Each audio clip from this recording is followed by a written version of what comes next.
तो प्यारे बच्चों, कैसे हैं आप सभी। मैं आशा करता हूं कि आप लोग स्वस्थ होंगे, मस्त होंगे और पूरा ईमानदारी से पढ़ाई कर रहे होंगे। तो आज की इस वीडियो में हम ये चीज़ समझेंगे कि आखिर अणु क्या होता है और परमाणु क्या होता है। कई बच्चों का कन्फ्यूज़न क्या रहता है, ये देखो यहाँ लिखा हुआ है क्या H2 या फिर हम ले लिए O2।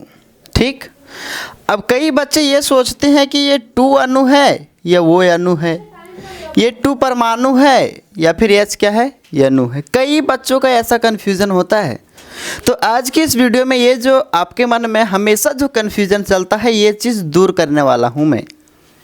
तो चलिए हम यहाँ पे सीखते हैं कि आखिर ये अणु क्या होती है और परमाणु क्या होती है। ठीक है, तो हम ये जानने से पहले एक उदाहरण लेंगे बड़े भाई। चलो, हमने एक उदाहरण ले लिया जल का ही, H2O। ठीक, इसमें एक तत्व आपको दिख रहा होगा क्या, ऑक्सीजन, और एक दिख रहा होगा हाइड्रोजन। और ये आखिर 2 है क्या, इसका भी जिक्र हम इसी वीडियो में करेंगे। ठीक है, देखो हमने क्या लिखा, परमाणु की डिफिनेशन क्या है, किसी पदार्थ की वह कण जिसे विभाजित नहीं करी जा सकती है। अब ये सबसे पहले आप ये समझो कि आखिर पदार्थ है क्या। तो देखो बड़े भाई, पदार्थ क्या है, ये चीज़ मैं आपको ऐसे बताऊंगा कि आप कभी लाइफ टाइम नहीं भूलेंगे। मैं क्या हूँ, मैं एक पदार्थ हूँ। ये जो आपको दिख रहा है ये भी क्या है, पदार्थ है।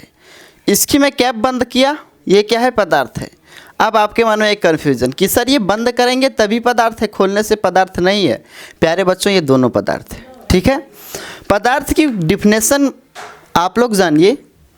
पदार्थ की डिफिनेशन आखिर क्या होगा, आप ही लोग सोचो। अगर नहीं सोच पा रहे हैं तो कोई बात नहीं, मैं हूं आपके साथ।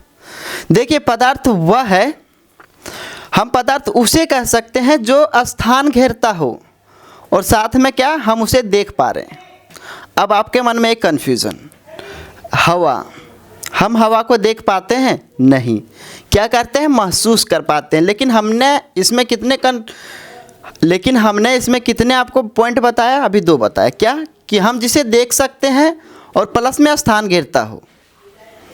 हवा को देख नहीं पा रहे हैं लेकिन स्थान जरूर घेर रहा है, तो वह क्या हो जाएगा, पदार्थ हो जाएगा। ठीक है, तो मैं आशा करता हूँ कि आप ये पदार्थ जान चुके। अगला इसमें आता है विभाजित। विभाजित मीन्स भागा देना, कटना। क्या है, ये विभाजित है। जैसे हमने लिखा 4 को हम विभाजित कर सकते हैं, जी बिल्कुल कर सकते हैं। किससे कर सकते हैं, 2 से। ठीक है, 2 से हम कर सकते हैं इसमें विभाजित। तो कितने आ जाएंगे, 4। अगर हम यहाँ पे 3 ले लिए, ठीक, तो अब इसे विभाजित कर सकते हैं, हाँ कर सकते हैं। आप कहेंगे 1 से, लेकिन 1 से हम जिसे विभाजित करते हैं वो विभाजित नहीं मानी जा सकती। ये एक अपने आप में क्या है, स्वतंत्र है। ठीक है, चलो यहाँ तक आप समझ गए। अब इसकी डिफिनेशन ज़रा आप एक बारी फिर से पढ़ो। किसी पदार्थ की वह कण जिसे विभाजित नहीं करी जा सकती, वह क्या है, वह है परमाणु। ठीक, परमाणु। जैसे हम क्या हैं, एक पदार्थ हैं।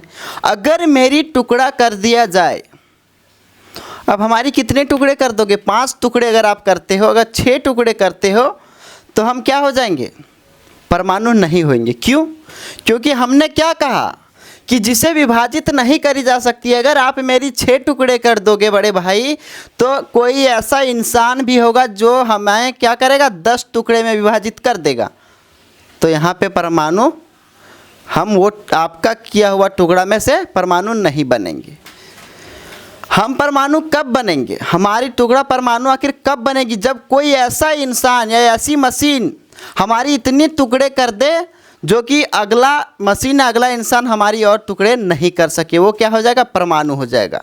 जैसे एग्जांपल मैं आपको बता देता हूँ, गेहूं का पिसा हुआ जो आटा होता है, वो आटा को मेरे हिसाब से शायद आप उसे और पतला नहीं कर सकते। अब देखो, आप मोटी पिसवा लोगे तो भाई पतले तो कर ही लोगे, लेकिन सबसे अगर आप महीन पिसवा लेते हो तो आप वो एक कण लो। मैं आशा करता हूँ कि हम लोग हाथ से तो नहीं वो उस कण को ले पाएंगे, लेकिन मानो कि वो हम कण ले लिए, लेकिन अब उसको हम क्या कर सकते, और तोड़ मड़ोड़ नहीं सकते, उसकी छोटी रूप हम नहीं दे सकते। वो क्या हो जाएगा, वो हो जाएगा परमाणु। क्या हो जाएगा, परमाणु। अब आखिर अणु क्या होगा, हमने क्या कहा, अगर आप मेरी 6 टुकड़े कर दिए और कोई 10 टुकड़ा कर रहा है, जो कि 10 से 11 टुकड़ा नहीं हो सकता, तो आपके द्वारा किया गया है 6 टुकड़ा, मैं क्या हूँ? अणु हूँ।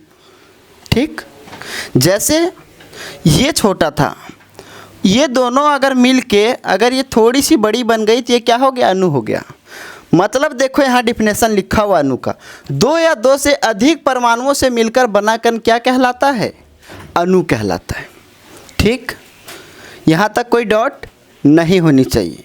इससे पहले हम एक चीज़ जानते हैं, अणु की जो है आविष्कार कब हुई? ये हुई 1803 ईस्वी में। क्वेश्चन आ सकता है, शायद 9वीं में ना आए और 10th में ना आए, लेकिन अगर आप अगली जब पढ़ेंगे, कोई कंपटीशन की तैयारी करेंगे, तो वहाँ पे पूछी जा सकती है कि अणु की आविष्कार कब हुई। ये हुई थी 1803 ईस्वी में।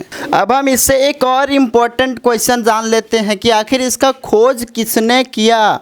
परमाणु की खोज किसने की? किसने किया है? तो नाम देखो, महर्षि कणाद ने। किसने किया? महर्षि कणाद ने।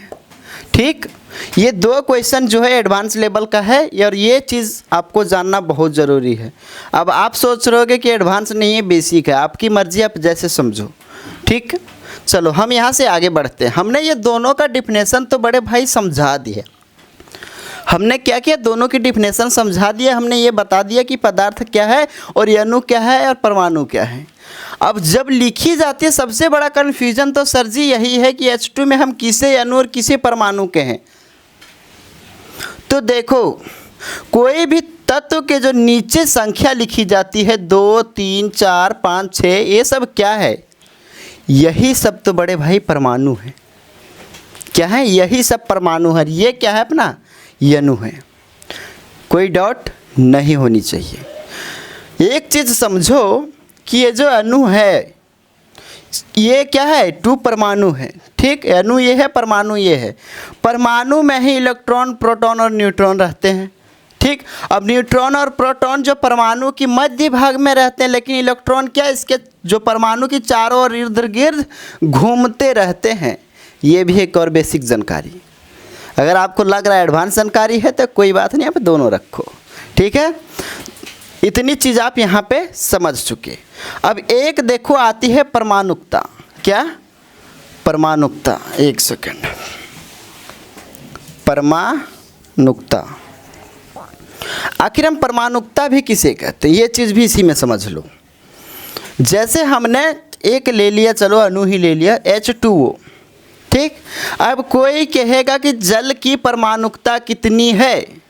परमाणुकता मीन्स जो भी परमाणु रह रहे हैं किसी तत्व में, देखो ये मिलकर बना है हाइड्रोजन और ऑक्सीजन से, ये चीज़ आपको समझ आ रही होगी। ठीक, अब ये जो मिलकर बनी है, तो देखो हाइड्रोजन की कितने परमाणु हैं? 2 परमाणु हैं। और ऑक्सीजन की कितने परमाणु हैं? 1 परमाणु है। अगर कुछ नहीं मतलब 1। आप इतनी मैथ पढ़ चुके हो, इतनी साइंस पढ़ चुके हो कि अगर हमने 4 लिख दिया तो इसके पहले हम प्लस क्या है? छुपा है।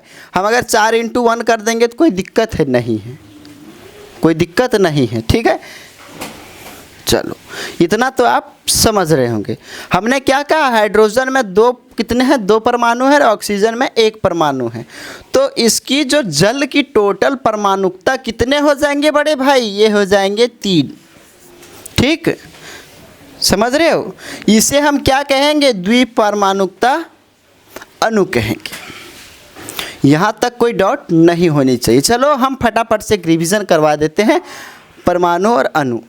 अगर रिवीजन नहीं करनी तो कोई नहीं, आप यहाँ से स्क्रीनशॉट ले लो, एक बार दोबारा इसे रीड कर लेना। मिलते हैं इसी तरह की वीडियो में नेक्स्ट वीडियो में। जय हिंद।